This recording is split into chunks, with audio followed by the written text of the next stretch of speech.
नमस्कार साथियों, study material S के यूट्यूब चैनल में आपका स्वागत है।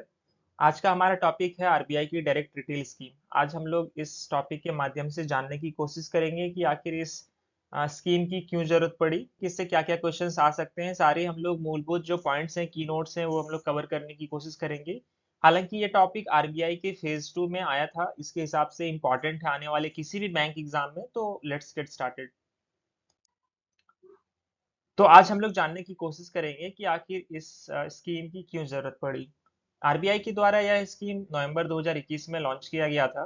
और आपको पता है कि अब जब गवर्नमेंट को फंडिंग की जरूरत होती है तो वो लोग सिक्योरिटीज बॉन्ड रिलीज करती है और आम लोगों से या तो बैंक से कलेक्ट कर सकती है फंडिंग या फिर लोगों के द्वारा पब्लिक से वो पैसे उठाती है। तो यह एक उसी तरह का प्लेटफॉर्म है जहाँ से गवर्नमेंट अलग अलग सिक्योरिटीज सेल करती है। जैसे कि ट्रेजरी बिल्स हो गया, जो कि लेस देन 365 डेज का होता है। गवर्नमेंट सिक्योरिटीज होता है जो कि 30 to 40 ईयर्स तक हो सकता है। एसडीएल होता है, स्टेट डेवलपमेंट लोन, जो कि 10 सालों तक अमूमन होता है। उसके बाद सोवरेन गोल्ड बॉन्ड भी होता है। इसके बारे में हम लोग बात करेंगे। तो मेन इसका ऑब्जेक्टिव यही है। इसके लिए मैं आपको बताना चाहूंगा, आपका एक इंडिविजुअल अकाउंट आपको ओपन करना होता है, जिसको रिटेल डायरेक्ट गिल्ड्स अकाउंट बोलते हैं आरबीआई के द्वारा। इसके लिए आपको कोई पैसे नहीं लगते। इसके लिए जो आपको एलिजिबिलिटी क्राइटेरिया होनी चाहिए, आपका एक बैंक अकाउंट होना चाहिए इंडिया में, आपके पास पैन अकाउंट होना चाहिए, रजिस्टर्ड ईमेल आईडी होनी चाहिए, डॉक्यूमेंट होनी चाहिए। एनआरआई लोग भी खुलवा सकते हैं। इसके लिए उनको फॉरेन एक्सचेंज मैनेजमेंट एक्ट 1999 को फॉलो करना होगा। और आरडीजी जो है यह ज्वाइंटली भी खोल सकते हैं या फिर आप इंडिविजुअल भी खोल सकते हो। साथ में मैं आपको बेनिफिट्स बताने की कोशिश करूंगा कि इसका बेनिफिट क्या है। तो चूंकि इसमें अलग अलग आप बिड कर सकते हो सिक्योरिटीज पे। जैसे कि गवर्नमेंट सिक्योरिटीज हो गया, जो कि आमतौर पे 40 सालों तक होता है। ये एक मुझे लगता है ये रिटायरमेंट के लिए सबसे बेहतर प्लान है, क्योंकि आमतौर पे अगर आप बैंक्स में एफडी करते हो 10 से 15 सालों के लिए होता है, लेकिन अगर आप गवर्नमेंट सिक्योरिटीज में करते हो तो लॉन्ग टर्म, इवन आप 30 से 40 साल के लिए आप यहाँ पे इन्वेस्ट कर सकते हो। साथ में आप ट्रेजरी बिल जैसे मैंने बताया, या लेस देन 365 डेज के लिए होता है। सोवरेन गोल्ड बॉन्ड पे भी आप इन्वेस्ट कर सकते हो। स्टेट गवर्नमेंट डेवलपमेंट्स के लिए आप काम कर सकते हो। और ये सारी जो ट्रेडिंग होती है एनडीएस ओएम में होती है, जो कि negotiable dealing system open market है। या आरबीआई का एक अपना ट्रेडिंग सिस्टम है, यहाँ पे आप कर सकते हो। मैं आपको बताना चाहूंगा कि अगर प्रीमेच्योरली भी आप इसको सेल कर सकते हो, बिल्कुल। क्योंकि अगर आपने 10 साल के लिए आपने खरीदा है, आप मेच्योर होने का वेट कर ही सकते हो। लेकिन साथ में अगर आपको अच्छा प्राइस मिल रहा है या फिर आपको पैसे की आवश्यकता है, तो आप इसको सेकेंडरी मार्केट में जब चाहे तब सेल कर सकते हो। इसमें आपको कोई भी परेशानी नहीं होगी। जो टिकट प्राइस है काफी कम है।